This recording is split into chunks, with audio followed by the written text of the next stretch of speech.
যারা জুলাইয়ে শহীদ হয়েছেন তাদের সম্মানার্থে এবং তাদের শ্রদ্ধা জানানোর জন্যই এই রানের আয়োজন করেছি। এটার নাম দিয়েছি জুলাই রান ব্রাহ্মণবাড়িয়া। এই রানটা এই শহীদদেরকে উৎসর্গ করার জন্য আজকের এই আয়োজন। এই রানে ব্রাহ্মণবাড়িয়া জেলা সহ বিভিন্ন জেলা থেকে প্রায় 200 জন দৌড়বিদ অংশগ্রহণ করেছে। অত্যন্ত গুরুত্বপূর্ণ একটা সময় উপযোগী একটা আয়োজন। আসলে এই শহীদ জুলাই যোদ্ধা যারা তাদের এই রক্তের উপরে বাংলাদেশের যে নতুন প্রেক্ষাপট সেটা তৈরি হয়েছে, সুতরাং তাদেরকে ভোলার কোনো অবকাশই নেই। তাদেরকে স্মরণ রাখার জন্য বিভিন্ন পর্যায়ে বিভিন্ন ধরনের অনুষ্ঠান হচ্ছে। আমার মনে হয় এইভাবে ক্ষুদ্র ক্ষুদ্র পরিসরেই তাদেরকে স্মরণ করতে হবে, কোনো অবস্থায় তাদেরকে ভুলে যাওয়া যাবে না। এই আয়োজনটি তাদের উদ্দেশ্যে উৎসর্গ করা ছিল। বিগত একটি দীর্ঘ সময় মানুষ তার বাক স্বাধীনতা হারিয়েছে, মানুষ তার গণতান্ত্রিক অধিকার হারিয়েছে। আজকে এই আগস্টের মাসে তাই জুলাই রানটি তাদের উদ্দেশ্যেই উৎসর্গ করা এবং শরীর ও মনকে সুস্থ রাখার জন্য এই আয়োজনের কোনো বিকল্প নেই।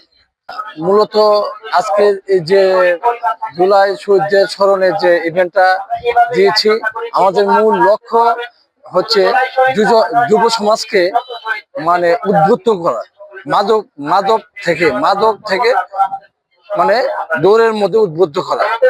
অংশগ্রহণ করে আমার অনেকটাই ভালো লাগছে আলহামদুলিল্লাহ। এই প্রকৃতি, এই মানে এত সুন্দর প্রকৃতির পরিবেশের মধ্যে এই জুলাই রান অনুষ্ঠিত হয়েছে, তার জন্য আমরা অনেক ভালো লাগছে।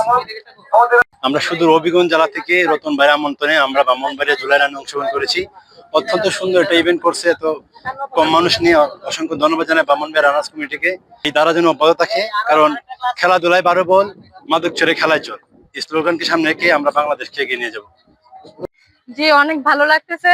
আর প্রত্যেক বছর যাতে এভাবে জুলাই রান হয়, কিংবা জুলাই যারা শহীদ হয়েছেন আমি তাদেরকে স্মরণ করছি, তাদের আত্মার মাগফিরাত কামনা করছি এবং জুলাই যারা আহত হয়েছে তাদেরও আমি স্মরণ করছি।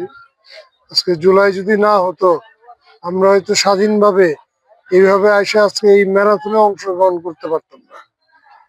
কারণ এই জুলাই যোদ্ধারাই কিন্তু এই ফ্যাসিবাদকে সরিয়ে আমাদের মাননীয় প্রধানমন্ত্রী জনাব তারেক রহমানের নেতৃত্বে এই দেশে গণতন্ত্র প্রতিষ্ঠা করেছে।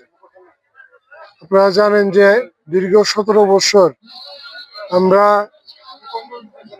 দেশনেত্রী বেগম খালেদা জিয়ার নেতৃত্বে, পরবর্তীতে মাননীয় প্রধানমন্ত্রী জনাব তারেক রহমানের নেতৃত্বে আমরা এই ফ্যাসিবাদের বিরুদ্ধে আন্দোলন করেছি। এই সমস্ত পুঞ্জীভূত ক্ষোভ জুলাইয়ে এসে সেটা একটা স্ফুলিঙ্গের মতো বাস্ট হয়েছে এবং যেই কারণে আমরা এই ফ্যাসিবাদকে আমরা সরাতে পেরেছি। আমি মনে করি যে জুলাই যোদ্ধারা এদেশের মানে কৃতি সন্তান এবং তারা তাদের নাম সম্মান করে লেখা থাকবে।